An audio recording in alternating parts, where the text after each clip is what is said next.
Nighttime just before bed is a good way to get a puppy tired enough to sleep soundly. Also make sure to put away food and water in the early evening. This will reduce middle-of-the-night bathroom trips.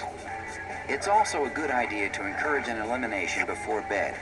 If a puppy sleeps for a few hours and then starts crying, it probably needs the bathroom. You'll have to get up and take it to the toilet area. To start with, you may still have to get up at 4:30 in the morning for a couple of weeks. It's like having a new baby. But if it cries incessantly, the puppy is likely scared to be alone. A little tough love is the best remedy. A soothing hand to comfort the puppy is fine, but don't coddle it. Let the puppy cry, as hard as it is. Hopefully, within a night or two, it will adjust to sleeping alone. Whereas a human baby will cry, with a puppy will mouth when they have need confusion. Luckily, most experts agree at 8 to 10 weeks of age, puppies gain cognitive learning activity. Responsible play leads to proper socialization and sets the foundation for training. Proper leash training is critical to keeping dogs safe and secure. They've got to be comfortable on that leash so that we can control their environment. It's very normal for them to bite at it and feel at it to see what it is that's around them. They're very curious about it.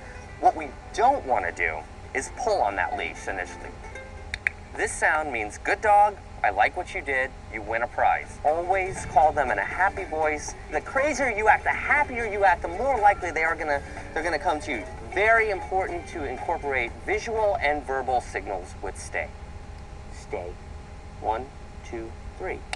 Yes, very nice. Notice, eye to eye. This is where training happens. Teaching a dog is not about dominating them, it's about communicating with them. When a puppy is very young, they have no sphincter control. Anything that's in the belly or in the intestines gets pushed right out. Accidents are inevitable with puppies because the bladder is still developing. Pick a toilet area that's easy to find. Put them in a neat little corner off to the periphery of their play area. It's a good idea to start housebreaking by 6 to 8 weeks. Each time you take the puppy out, you want to have an identifiable word. Outside. And take the puppy to the door. The key to housebreaking is routine and reward. Deliberate use of affection and attention is a must. No puppy will be housebroken overnight. Accidents happen. When they do, harsh discipline will get you nowhere. You never correct a potty accident in the house. Rubbing your dog's nose in it, spanking them to try and relay the point that, look, you've just done a bad thing is absolutely ineffective. At 12 weeks old, your puppy is starting to look and act more like a dog, but family members still need to handle with care. A puppy is much more like a young child than a stuffed animal. Between 8 and 12 weeks, it's important to begin socialization and obedience training. The first time you're able to teach your puppy how to sit down, the first time you're able to successfully get that puppy to go potty outside, you feel like you won a marathon. It's now time to expose your puppy to as many experiences as possible, but it's important to keep the environment controlled and safe. Avoid extreme temperatures for sure. Between 8 and 12 weeks, puppies are also specifically vulnerable as they go through a vaccination program.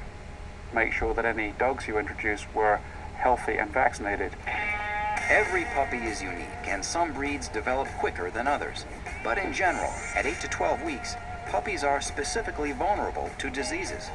Puppies are ready to explore, but keep them in a safe, temperature-controlled environment. Training and socialization should definitely be well underway. And remember, it's still more like an infant than a robust adult dog. Good girl, Lola. Good girl.